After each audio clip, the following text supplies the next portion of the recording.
What is the craziest customer encounter you've had while working in retail? Back in college, I was working as an assistant manager at a small 24-hour gas station just outside town.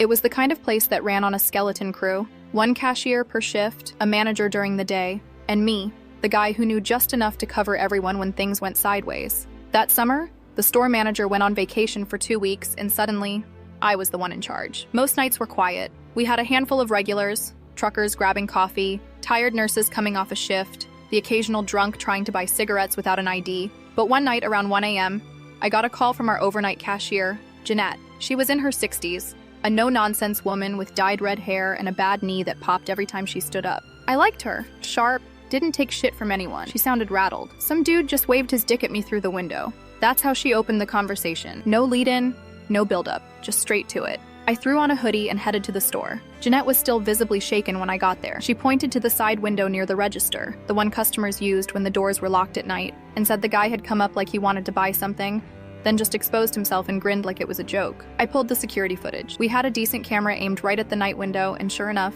there he was. Mid-30s maybe, wearing cargo shorts and a ball cap. He looked right at the camera, unzipped, and flashed Jeanette before walking off like he just finished a routine errand. I paused the footage, printed a screenshot, and called the police. About 20 minutes later, an officer showed up. Older guy had that sleepy cop look like he was 3 years past retirement, but still showed up out of habit. I played him the footage, and after watching for maybe 10 seconds, he went still. Son of a bitch, he muttered. That's Mr. Landry. Teaches social studies at Eastview Middle. He called it in. Things moved faster than I expected after that. Within an hour, they had a squad car out looking for him. He was picked up at home before dawn. It turned out the indecent exposure charge was enough to get a search warrant for his computer, given his job and the risk factor.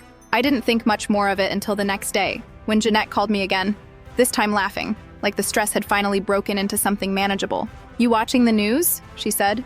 "Check Channel 7. There he was, all over the local station. They ran a mugshot of Mr. Landry with the headline, "Middle school teacher arrested in child pornography investigation." The cops had found enough on his home computer to charge him with a laundry list of offenses. Apparently, he'd been doing more than just flashing people in parking lots. It was surreal. A guy exposing himself outside a gas station window at 1 a.m. turned into a full-blown criminal investigation. He went down for 10 years. Jeanette came back the next night like nothing happened, handed me a coffee and said, "If you want my shift, you'll have to fight me for it. I'm not letting the creeps win." I didn't argue. That summer, I learned more about people than I ever wanted to. Not just the twisted ones, but the tough ones too. The kind that stand their ground behind a gas station counter and don't flinch, even when the world goes sideways.